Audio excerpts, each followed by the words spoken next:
Vidas ejemplares. Anécdotas del Papa Juan XXIII. Ingenio, simpatía y sentido del humor, todo lo reunía el gran pontífice. Soto il Monte, pueblecito rural al norte de Italia, en la provincia de Bérgamo, ha sido siempre tierra de pastores y de gente de fe. Cuando nació Ángel José Roncalli, más tarde Juan XXIII, alguien dijo al progenitor: Bérgamo es tierra de incontables vocaciones religiosas. Tu mujer acaba de dar luz un varoncito. ¿Quién asegura que no será sacerdote? Nadie lo aseguraría. Ángel José resultó no solo sacerdote, sino sumo pontífice, la más alta personalidad que ha dado Bérgamo.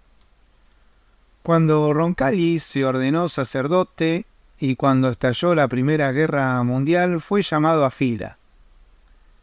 Profesión: ciudadano Roncalli, sacerdote y profesor de liceo, comandante. Preséntese a la 8ª compañía, 4º pelotón. Ha sido usted nombrado instructor de reclutas. Luego pasaré revista a los pelotones y calificaré su grado de instrucción, sargento Roncalli. Ángel José, como los otros sargentos instructores, se puso a adiestrar a sus hombres en las evoluciones y maniobras militares. Atención. Los reclutas eran en su mayoría campesinos de Bérgamo, rudos y mal disciplinados. Varias semanas después, se decía: vamos a ver cómo han progresado en su instrucción estos campesinos de Bérgamo. Se comentaba: qué atrasado está este pelotón del sargento Schiaffino. Y este peor. Por fin llegó el comandante ante el 4º pelotón, instruido por el sargento Roncalli. Paso redoblado, marchen. ¿Quién instruye este pelotón tan disciplinado? El sargento Roncalli, sacerdote y profesor del liceo. Sargento Roncalli, ¿cómo pudo usted adiestrarlos? Estos hombres no sabían ni cuál era su mano derecha. Mi secreto es sencillo, general. Yo nací en un pueblo de Bérgamo y puedo hablarles a su manera, para que me entiendan. En vez de gritar e insultar, he probado insistir y convencer. No resultó del todo mal, ¿verdad? Soy campesino. Ellos son campesinos, hablamos el mismo lenguaje y eso es todo. Enhorabuena, sargento Roncalli. En 1944, Monseñor Roncalli era el delegado apostólico en Turquía. Vivía en un ambiente de espionaje durante la Segunda Guerra Mundial. En cierta ocasión llegó un telegrama de Roma. El sacerdote pensaba: el mensaje está en clave y aunque he sacado las instrucciones para descifrarla, no sé si lo logré. Mi ayudante debía hacerlo, pero se halla ausente. Y también dijo: no puede ser. Creo que han perdido la cabeza al leer el mensaje descifrado. Inmediatamente después se dirigió a Roma. En Roma se entrevistó con Monseñor Tardini, secretario interino de Asuntos Extraordinarios. Él decía: pero yo, sí, Monseñor Roncalli, usted ha sido nombrado nuncio en París. Bien, decía Roncalli, al menos sí supe interpretar la clave. Y cuando tomó posesión de la nunciatura en 1945, se decía, parece que el Vaticano nos manda a un cura campesino. En cuanto llegó a París, dijo, debo asistir a una recepción del cuerpo diplomático y apenas hay tiempo. Ángel Roncalli debía pronunciar un discurso en aquella recepción, pero temiendo que no le llegara, se le sustituyó por el embajador soviético Alexander Bogomolov. Le busca el nuncio apostólico, el nuncio es mí. Luego, ve a su excelencia que yo soy el decano del cuerpo diplomático y es mi deber leer el discurso de la recepción de mañana. Bueno, en ausencia de usted yo era el indicado y resulta que ya tengo hecho el discurso. ¿Puedo verlo?, decía Roncalli. Roncalli lo leyó y... excelente. Solo añadiría yo una breve alusión a la divina providencia. ¿Me permite que lo lea yo en la recepción? Concédame ese privilegio que mi edad y el protocolo me otorga. Si usted lo desea. Así, el Vaticano y Moscú colaboraron amistosamente en el Palacio del Eliseo parisiense. Más tarde, todavía en París, señor presidente, el Papa Pío XII acaba de designar cardenal al nuncio Ángel José Roncalli.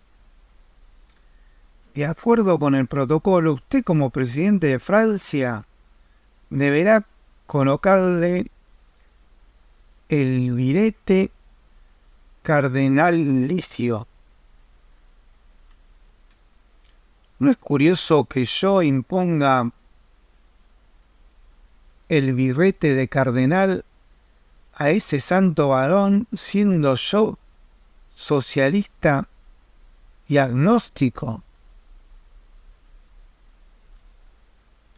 La solemne ceremonia se efectuó en el Palacio de Gobierno. Entre los espectadores de aquel acto estaban 3 hermanos del nuevo cardenal, Alfredo, José y Saverio Roncalli. Mientras el presidente francés abrazaba al nuncio, este miraba con ternura a sus hermanos campesinos. En cuanto terminó la ceremonia y sin cuidarse mucho del protocolo, el flamante cardenal se acercó a arreglar el nudo de la corbata de sus hermanos. En su nunciatura de París, Monseñor Roncalli, se dice que su cocina es una de las más ricas y refinadas de aquí. Roncalli decía, yo creo que debemos gozar las cosas bellas y alegres que Dios ha dado.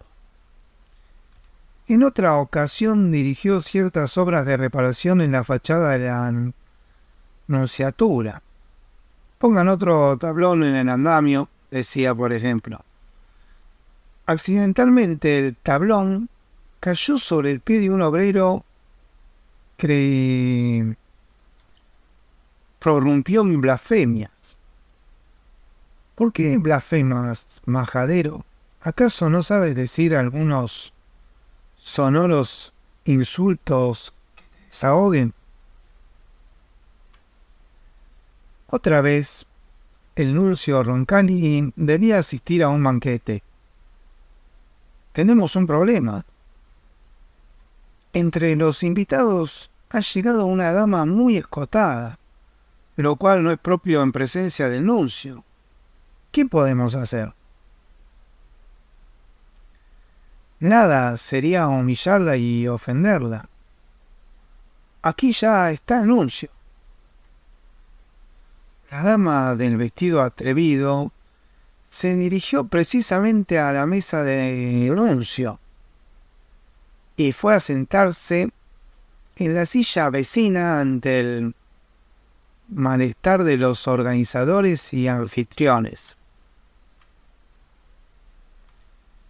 El nuncio advirtió la incomodidad de los anfitriones y decidió resolver el caso con una salida graciosa, para dejar en paz a todos. A la hora de los postres, señora, tome usted esta manzana. Solo después de comerse la manzana, Eva se dio cuenta de que estaba desnuda. Cómase usted la suya, querida señora. Cómesela. La gracia del nuncio deshizo la tensión en una carcajada general. Hacia 1953, Ángel José Roncalli partió de París, nombrado patriarca de Venecia. En Venecia se quebrantó su salud y el médico le dijo: «Tiene usted síntomas de agotamiento, ilustrísimo monseñor. Seguramente tiene usted jornadas de excesivo trabajo y sufre de agotamiento. Voy a recetarle...».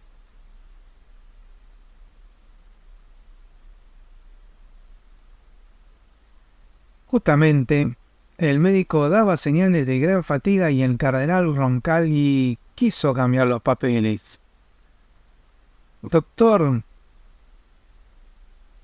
Bencinerutti, le aconsejo que se cuide usted. Debería tomar una de esas medicinas que siempre me quiere recetar». El patriarca de Venecia supo siempre conquistar al pueblo y estar cerca de él. Con frecuencia dirigía la palabra a los fieles bajo las naves vicentinas de San Marcos, en hermosos sermones. Él decía: «Provengo de gente humilde, fui educado en una pobreza feliz y bendita que tiene pocas exigencias. La providencia me sacó de mi aldea nativa y me hizo recorrer los caminos de Oriente y Occidente, aproximándome a gente de ideas diferentes a las mías. También me puso en contacto con los problemas sociales agudos y amenazadores y me conservó la calma y el equilibrio de la indagación y la apreciación». Le preguntaron: «¿Cómo hace su ilustrísima para tener salud y buen humor?». «Me gusta reunirme con la gente, hablar con ella, y jamás me molesta el contacto con el prójimo».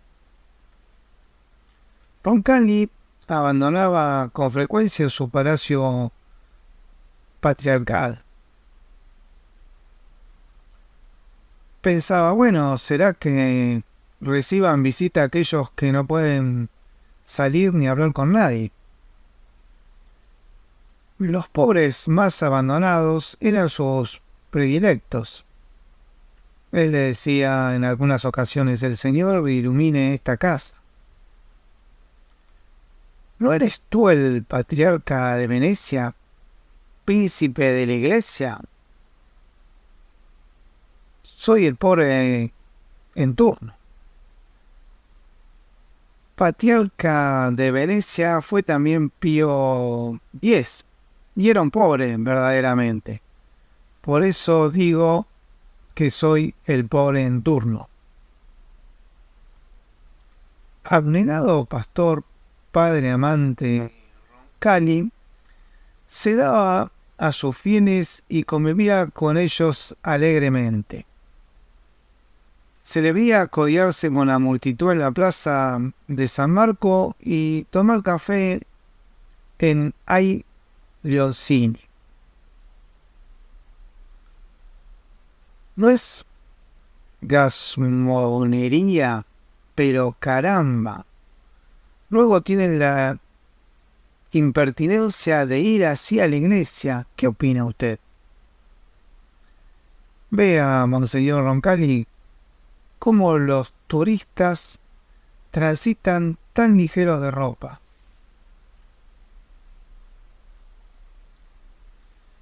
Roncalli dice que hasta en la selva los leones y los cocodrilos llevan sus abrigos puestos.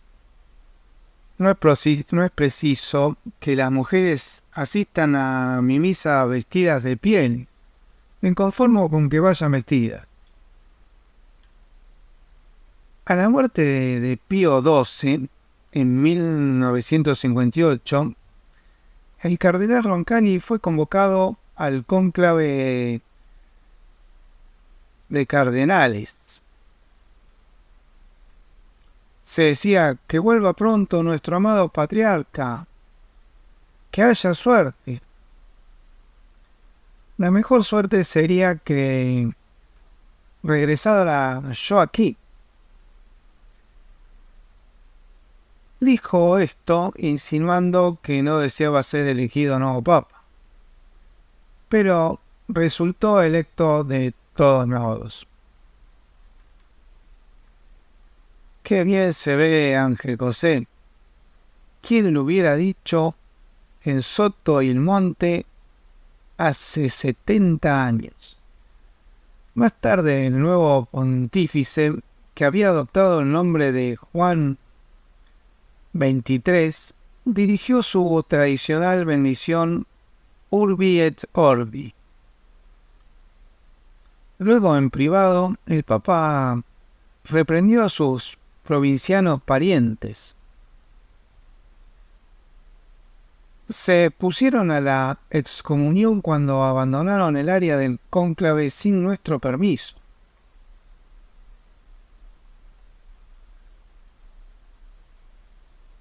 En la cocina pontificia, las religiosas de Santa Marta preparaban afanosamente la primera cena de su santidad. Cuando Juan XXIII insinuó que le gustaba cenar con sus hermanos campesinos, le dijeron: no es posible, Santísimo Padre, el Papa Romano siempre cena solo. Cenaba solo. He recorrido el Antiguo Testamento y los santos evangelios sin poder encontrar una sola palabra en que se diga que el Papa debe comer solo. De manera que no pienso volver a comer solo. Es un Papa de transición. Durante las primeras semanas de su reinado, parecía como si el nuevo Papa no proyectara ninguna actividad especial. ¿A qué llamas tú un Papa de transición? Quiero decir que su elección ha sido rutinaria, mientras llega otro más joven y emprendedor. Seguramente este Papa solo se ocupará de presidir ceremonias y nombrar nuevos cardenales. Pero el Papa, a quien llamaban de transición, dio el campanazo del siglo en la Iglesia.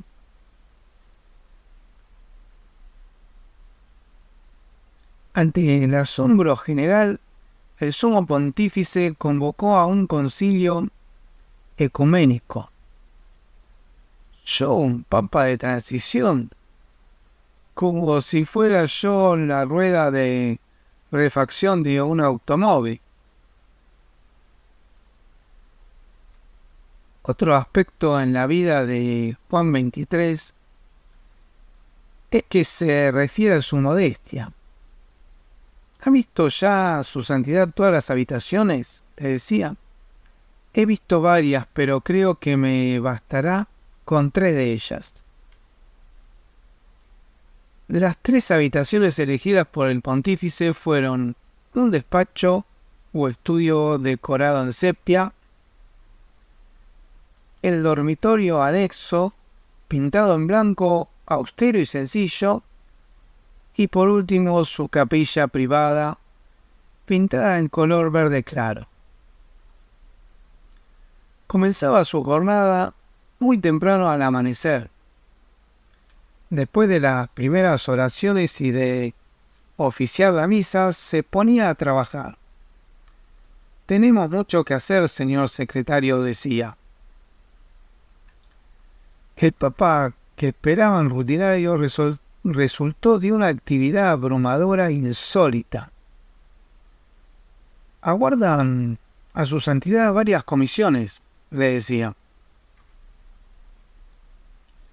«Esperamos bula de aprobación. En mi diócesis hay gran mortalidad infantil. Necesitamos más cunas para el asilo». Eran todas cosas que le pedían. Tras largas horas de trabajo, él decía: por favor, ya estoy aturdido». Se iba entonces a su capilla para orar y restaurar sus fuerzas. Él pensaba: «Señor, dame mayor capacidad para resistir las jornadas de mi pontificado». Cuando más abrumado se sentía, creía oír una voz que resonaba en su interior: «Ángelo, Ángelo, no te tomes tan en serio».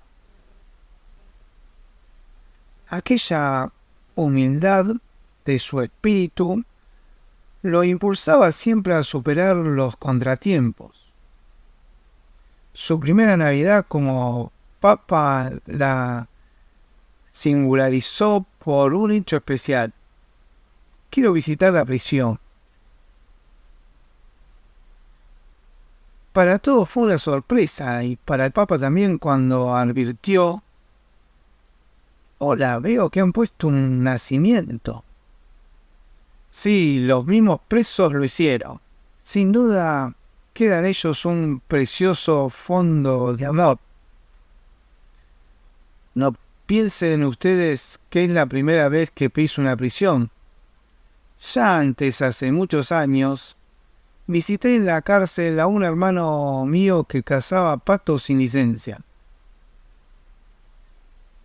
Bueno, siempre es vergonzoso caer preso. A veces se roba para dar pan a los hijos, ¿verdad?, le decía a los presos. Cuando escriban ustedes a sus familias, díganles que el Papa estuvo a visitarlos y que les prometió orar todos los días por ustedes.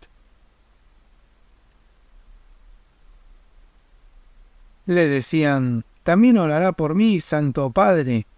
Yo he cometido muchos delitos. Levántese. He visto sus ojos en los míos y he puesto mi corazón en el suyo». Estos prisioneros, ¿por qué no salen un momento? «Son los incorregibles, Santísimo Padre», le decía uno de los guardias. «Abran las rejas, que nada los separe de mí. Todos son hijos de nuestro Señor». En una visita al hospital de niños, Jesús le dijo: «¿Cómo te llamas, pequeño?». «Ángel José». «Vaya», decía el pontífice, «así me llamaba yo antes de ser papa». Luego, en el hospital del Espíritu Santo, decía: «¿Con quién tengo el honor de hablar?». «Santísimo Padre, yo soy la superiora del Espíritu Santo». «Qué afortunada.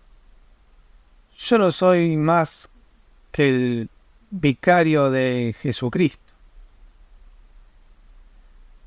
Su sentido del humor era proverbial. Un día, dialogando trivialmente con un diplomático: ¿Cuántas personas trabajan aquí en el Vaticano?, le preguntaba. «Oh, mucho menos de la mitad».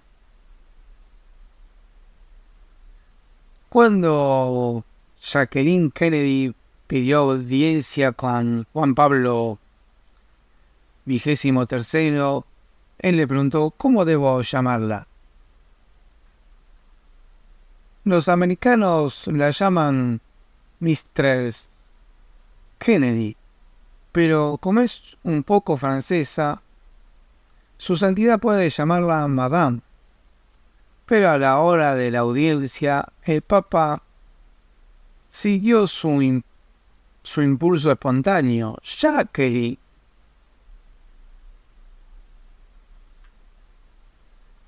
Respetemos siempre la dignidad de todos, absolutamente de todos los que están subordinados a nosotros.